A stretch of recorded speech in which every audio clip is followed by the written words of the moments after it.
Okay, we'll observe this situation, and our last item is about military economy of Russian Federation. Deputy Prime Minister of the Russian Federation, Minister of Industry and Trade, Denis Manturov, said that in the first quarter of 2023, Russia produced more tanks than in the whole of 2022, and the total volume of military production in 2023 will quadruple.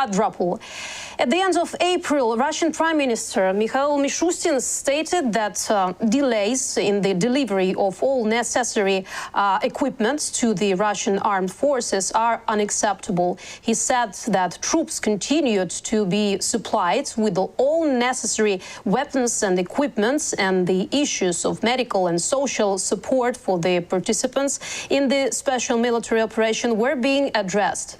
Mishustin said that the measures had earlier been taken to expand the production capacity of the defense industry and increase the production of the most requested products. So my question is, has Russia already switched to a military economy? Absolutely. I think they are trying to do their best. I think they behave as if they were a Soviet Union, where they can mobilize people.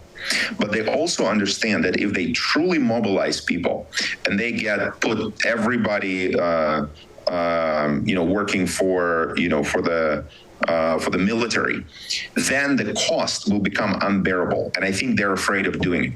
So in other words, this whole on one hand, Russia is a autocratic society, but on the other hand, there is enough freedom there that they're still afraid of the popular uprising. And I don't think they're afraid of people, a democratic government taking over the power. I think they're afraid of another faction within the government say hey, we're with people. We want to stop the war. We want to save lives. So go with me, and then just replace Putin with another autocratic regime. And so that's why they, I think they're trying to kind of, balance. They're still trying to balance that,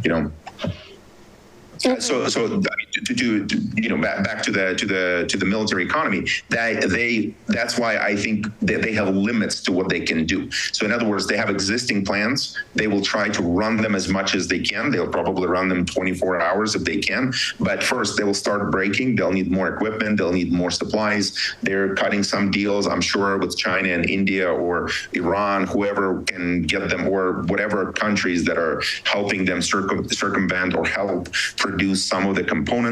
But I think there are limits to it, because before that, this is not my thought. I think other observers and analysts have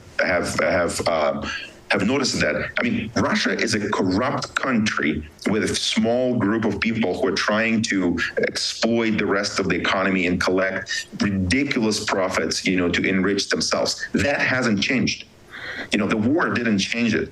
If anything, it probably made it more acute. So to say that Russia now all of a sudden will be, high technologically advanced and they will find some reserves, I don't think that's true, because they could have been, there's not that many reserves. They're limited by the quality of their labor force, by the aging equipment that now will age even faster. And so I think what Mishustin said is probably true. That's probably what they're trying to do. But I'm very skeptical about the long-term viability of such shift.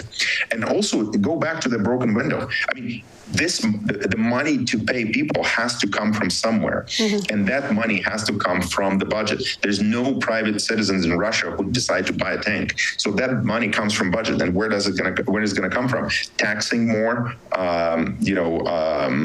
borrowing more.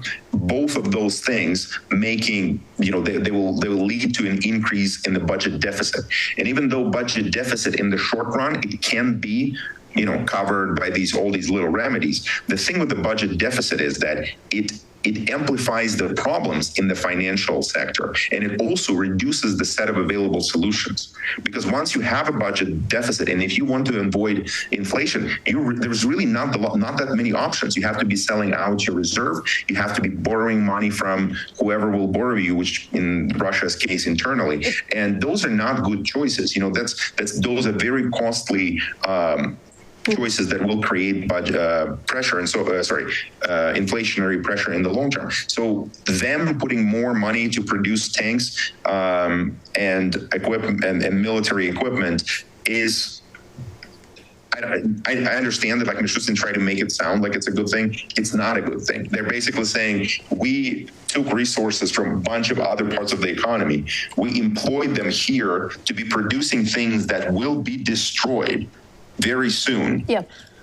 And to do this, we're going to borrow from the other people who are not working to pay for these things that will be destroyed very soon. So this it's a double, it's a double hit. And make our population work not 5 but 6 days to produce all this stuff. Crazy situation.